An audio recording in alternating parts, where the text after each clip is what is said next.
Hello students, पिछले class में मैंने आपको सह अभाज्य पूर्णांक यानी को प्राइम इंटीजर्स के बारे में बताया।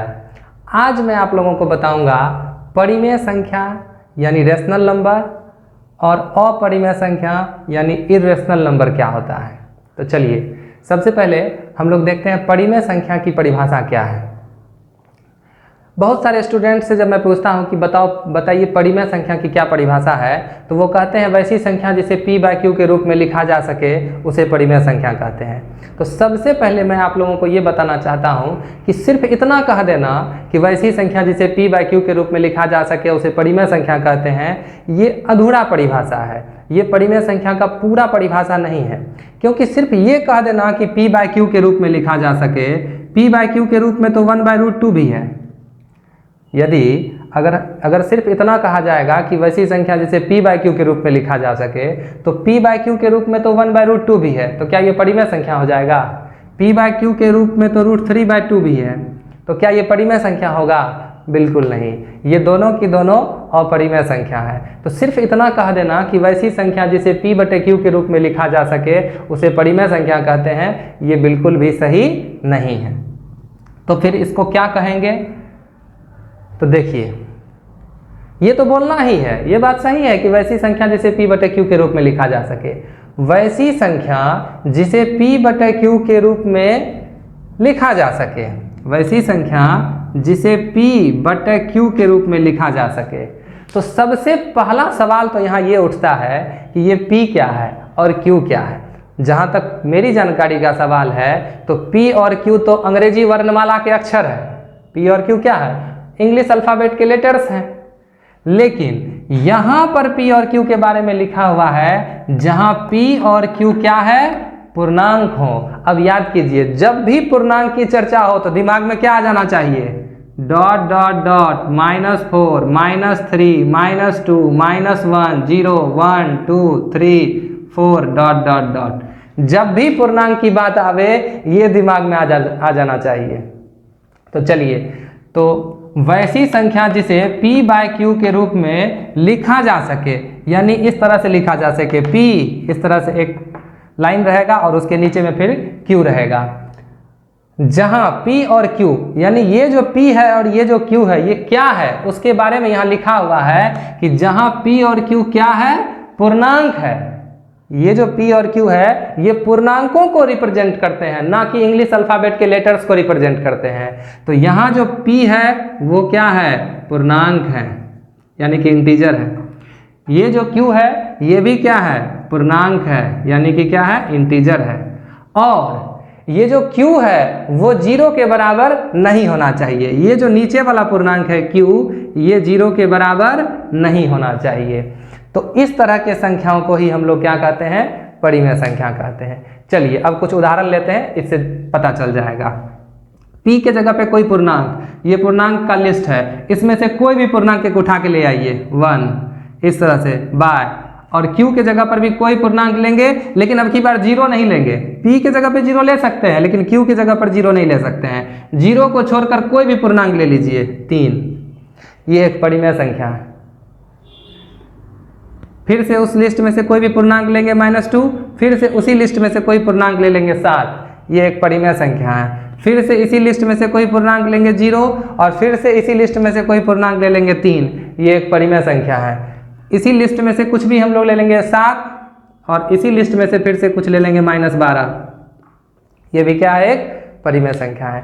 अगर साधारण भाषा में अगर आपको समझना है कि परिमेय संख्या किसे कहते हैं, तो ये समझ लीजिए कि वैसी संख्या जिसे पूर्णांक बटे पूर्णांक के रूप में लिखा जा सके, इंटीजर डिवाइडेड बाय इंटीजर के फॉर्म में, यानी ऊपर भी इंटीजर नीचे भी इंटीजर, इसी को हम लोग परिमेय संख्या कहते हैं। ये इंटीजर्स का लिस्ट है, इसमें से एक इंटीजर को उठा के ऊपर रख दीजिए, फिर एक इंटीजर को उठा के वापस यहाँ नीचे रख दीजिए, हमें एक परिमेय संख्या प्राप्त हो जाएगी। आगे बात समझ में?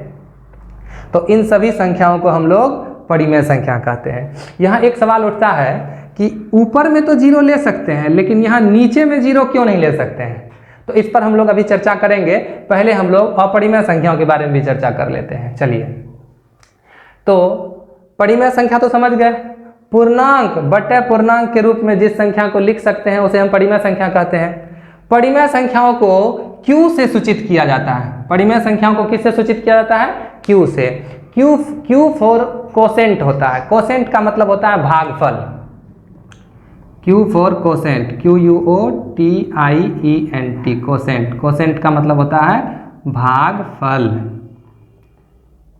अब जैसे देखिए, हम एक परिमेय संख्या लिखते हैं यहाँ पर 4/2, तो कहीं ना कहीं ये 4/2 तो कट के 2 के ही बराबर होगा, यानी 4 में 2 से भाग देने पर भागफल तो 2 के ही बराबर होगा। तो कहीं ना कहीं परिमेय संख्याओं का संबंध भागफल से भी लग रहा है यहाँ पे, कि कोई ना कोई संबंध है इसका भागफल के साथ। इसीलिए ये कोसेंट का जो Q होता है, इसी Q से परिमेय संख्याओं को हम लोग सूचित करते हैं।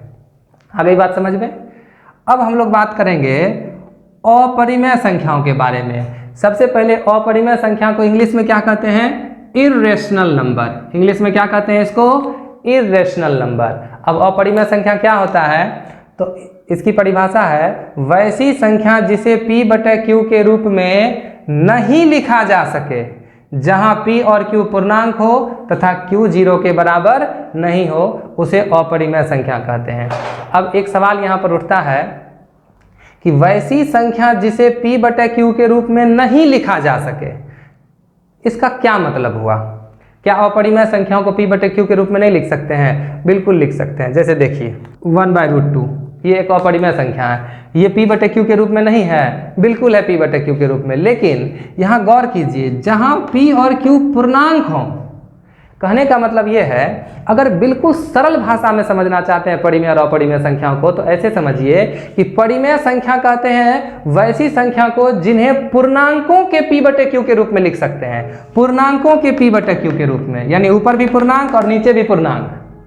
और अपरिमेय संख्या किसे उसे कहते हैं जिसे हम लोग पूर्णांकों के P/Q के रूप में नहीं लिख सकते हैं। जैसे 1/√2, ये P/Q के फॉर्म में है, लेकिन क्या पूर्णांकों के P/Q के रूप में है? ये ऊपर वाला तो पूर्णांक है, लेकिन क्या ये नीचे वाला √2 पूर्णांक है? ये √2 पूर्णांक नहीं है। अब कहिएगा √2 पूर्णांक कैसे नहीं है? देखिए, ये पूर्णांकों का लिस्ट है, इस लिस्ट में कहीं पर भी √2 है? बिल्कुल नहीं है। तो हम लोग कहेंगे कि ये 1/√2 अपरिमेय संख्या है, 1/√2 परिमेय संख्या नहीं है। वैसी संख्या जिसे पूर्णांकों के P/Q के रूप में लिखा जा सके उसे परिमेय, और जिसे पूर्णांकों के P/Q के रूप में, यानी इंटीजर्स के P/Q के फॉर्म में अगर हम लोग नहीं लिख पाएंगे तो वो अपरिमेय संख्या कहलाएगा। यानी ये 1/√2 अपरिमेय संख्या। इसके और भी कुछ एग्जाम्पल्स हैं, जैसे कुछ भी 1/√3 अपरिमेय है, 7 पर पावर 1/2 अपरिमेय है, पाई को भी हम लोग अपरिमेय संख्या कहते हैं। ये सब अपरिमेय संख्याओं के उदाहरण हैं।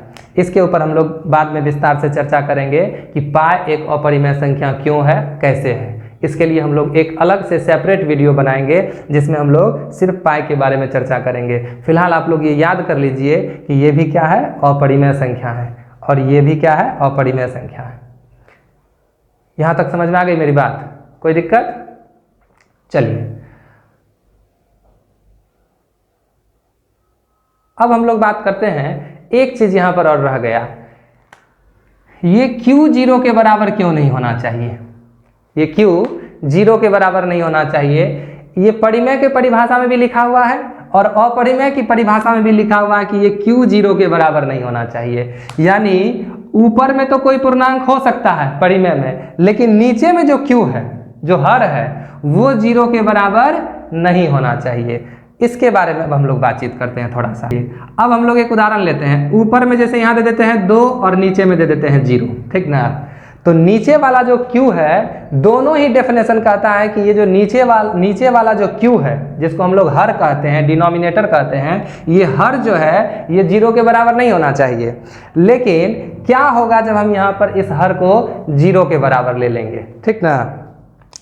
तो अब हम लोग इसके बारे में बातचीत करते हैं। देखिए, सबसे पहली बात तो 2/0 का मतलब हुआ कि 0 से 2 में भाग दिया जा रहा है, ठीक ना? तो 0 से 2 में भाग दिया जा रहा है, तो 0 से जब हम 2 में भाग देंगे तो ये अनडिफाइन हो जाएगा, इसका कोई रिजल्ट नहीं निकलेगा। चलिए, अब आप पूछिएगा कि कैसे ऐसा हो सकता है। तो सबसे पहले तो एक उदाहरण हम आपको जो कॉमन है, सबसे कॉमन बता रहे हैं एग्जाम्पल आपको। आपके घर में, सभी के घर में फ़ोन होगा। आप उस फ़ोन में कैलकुलेटर निकालिए और उस कैलकुलेटर में आप 2 लिखिए और 2 में भाग दीजिए 0 से। आप देखेंगे कि वहाँ एक मैसेज आएगा, एरर या कांट डिवाइड बाय 0 या इस तरह का कुछ भी ऐसा मैसेज आएगा जो ये कहना चाहता है कि 0 से किसी भी नंबर में भाग नहीं दिया जा सकता है। यानी 2/0 जो है ये परिमेय और अपरिमेय संख्या को तो छोड़ दीजिए, ये कोई संख्या ही नहीं है 2/0। अब आपका सवाल होगा कि कैसे हम समझेंगे कि 2/0 कोई संख्या नहीं है। तो एक काम करते हैं, हम लोग 2 में 0 से भाग देने का कोशिश करते हैं। एक बार देखते हैं, भाग देने का कोशिश करते हैं। चलिए, तो 0 से 2 में भाग देंगे। मान के चलिए हम एक बार में यहाँ लगाते हैं, क्या होगा 0, 2 में से घटेगा तो क्या बचेगा 2 ही बचेगा। वापस इस भाजक से बड़ा ही हो गया शेषफल यहाँ। क्या ये भाग सही है? बिल्कुल नहीं, ये भाग गलत है। मेरी बात समझ में आ रही है आपको? जैसे अगर हम 0 से 2 में भाग देंगे तो अगर हम 2 बार में भी लगाएंगे यहाँ पर तो यहाँ फिर से 0 हो जाएगा, 2 में से 0 घटेगा तो वापस 0 ही वापस 2 ही बच जाएगा। यहाँ वापस क्या बचेगा 2 ही बचेगा। ये भाग कभी होगा ही नहीं। आ रही मेरी बात समझ में? वैसे भी एक बात और याद रखिए, जब भी हम किसी एक संख्या से दूसरे संख्या में भाग देते हैं तो भागफल एक ही होता है। फॉर एग्जाम्पल, अगर हमको 4 में 2 से भाग देना है तो 2 बार में यहाँ लगाएंगे, यहाँ 4 होगा, शेषफल कितना बचेगा 0। ठीक, मान लीजिए भारत के किसी स्टूडेंट को, इंडिया के किसी स्टूडेंट को अगर हम कहेंगे कि तुम 4 में 2 से भाग दो तो वो भागफल 2 लिखेगा और शेषफल 0 लिखेगा। अगर हम पाकिस्तान के किसी स्टूडेंट को दे दें तो वो क्या कहेगा, नहीं भारत मेरा दुश्मन है, अगर वो यहाँ भागफल 2 लिखा है तो हम यहाँ पर भागफल 1 ही लिखेंगे और यहाँ 2 लिख के शेषफल 2 बचा देंगे। वो इस तरह से भाग लगाएगा? बिल्कुल भी नहीं लगाएगा, चाहे वो कितना भी बड़ा दुश्मन हो इस देश का। लेकिन जो भाग का नियम है वो नियम उसके लिए भी अप्लाई होगा और हमारे लिए भी अप्लाई होगा। मेरी बात आ रही है समझ में? अगर हम 2 से 4 में भाग देंगे तो भारत का स्टूडेंट भी भागफल 2 ही लिखेगा और शेषफल 0 ही लिखेगा, और जो पाकिस्तान का स्टूडेंट है वो भी ऐसा बिल्कुल नहीं करेगा। वो भी जब 2 से 4 में भाग देगा तो भागफल 2 ही लिखेगा और शेषफल 0 ही लिखेगा। यानी ये जो भागफल है वो भारत के स्टूडेंट के लिए भी 2, पाकिस्तान के स्टूडेंट के लिए भी 2, चीन, जापान, कोरिया, कहीं के भी स्टूडेंट को अगर लेंगे तो वो अगर 2 से 4 में भाग देगा तो उसका भागफल भी 2 होगा और शेषफल 0 ही होगा।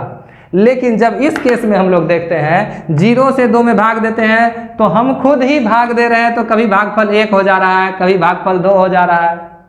तो क्या ये भाग सही है? बिल्कुल नहीं है, ये भाग बिल्कुल भी सही नहीं है, ये पूरा का पूरा गलत है। कहने का मतलब ये हुआ, ये भागफल अलग अलग हो ही नहीं सकता है। जब भी भाग होगा तो एक ही भागफल होगा, एक ही शेषफल होगा सबके लिए। मेरी बात समझ में आ रही है आप लोगों को? तो इसलिए हम लोग कह सकते हैं कि 2 में 0 से भाग नहीं दे सकते हैं, 5 में 0 से भाग नहीं दे सकते हैं, 7 में 0 से भाग नहीं दे सकते हैं, 0 में भी 0 से भाग नहीं दे सकते हैं। अब कुछ लोगों को लगेगा कि 0 में तो 0 से भाग दे सकते हैं, तो इसका भी एक उदाहरण हम लोग लेते हैं। देखिए, अब हम लोग क्या करेंगे, 0 में 0 से भाग देंगे। चलिए 0 में 0 से भाग देते हैं, लगाइए। एक बार में कितना होगा 0, 0 में से घटेगा 0, बचेगा 0। अब फिर लगाइए, 0 से 0 में भाग दीजिए, कितना होगा, 2 बार में लगाते हैं, फिर से 0 होगा, यहाँ घट के फिर 0 बचेगा। अब यहाँ देखिए फिर से वही प्रॉब्लम। आखिर अगर मान के चलिए हम 0/0 को डिफाइन करते हैं तो भागफल में 1 लिखेंगे कि 2 लिखेंगे कि 3 लिखेंगे कि 5 लिखेंगे कि 7 लिखेंगे, आखिर लिखेंगे क्या भागफल में? तो इस वजह से जब 0 में 0 से भाग दिया जाता है तो यहाँ पर बहुत तरह के भागफल हो रहे हैं, कभी 1 आ जा रहा है, कभी 2 आ जा रहा है, कभी 3 आ जा रहा है। तो ऐसा माना गया कि जब हम 0 में 0 से भाग देंगे तो कोई भी भागफल स्वीकार नहीं होगा, क्योंकि कोई एक भागफल रहेगा तब तो उसको सभी लोग मानेंगे। विभिन्न प्रकार का भागफल आएगा तो हम मानेंगे भागफल 1, कोई मानेगा 2, कोई मानेगा 3, तो एक रूपता नहीं रहेगी पूरी दुनिया में। इसी वजह से 0 में जब 0 से भाग दिया जाएगा तो इसको अनडिफाइन कहा गया। क्या कहा गया? अनडिफाइन, यानी कि अपरिभाषित, यानी कि जब भी किसी नंबर के हर में जीरो आएगा, नीचे में जीरो आएगा, यहाँ हर के जगह पर अगर जीरो आएगा तो वो क्या हो जाएगा, अनडिफाइन हो जाएगा, उसकी कोई वैल्यू नहीं होगी, वो कोई नंबर ही नहीं रहेगा। इसीलिए हम लोग गौर करते हैं, चाहे परिमेय संख्या की परिभाषा हो या फिर अपरिमेय संख्या की परिभाषा हो, दोनों परिभाषाओं में Q जो है वो जीरो के बराबर नहीं लिखा हुआ रहता है। ऐसा इसी वजह से लिखा हुआ रहता है क्योंकि परिमेय संख्या भी तो संख्या ही है और अपरिमेय संख्या भी तो संख्या ही है। अगर Q जीरो होने लगेगा तो वो कोई नंबर ही नहीं रहेगा, वो कोई संख्या ही नहीं रहेगा। आशा करते हैं कि मेरी बात आप लोगों को समझ में आ गई होगी। अगर ये जानकारी आप लोगों को अच्छी लगी तो इस वीडियो को लाइक कीजिए, चैनल को सब्सक्राइब कीजिए और बहुत अधिक से अधिक लोगों तक ये जानकारी आप लोग शेयर भी कीजिए। धन्यवाद।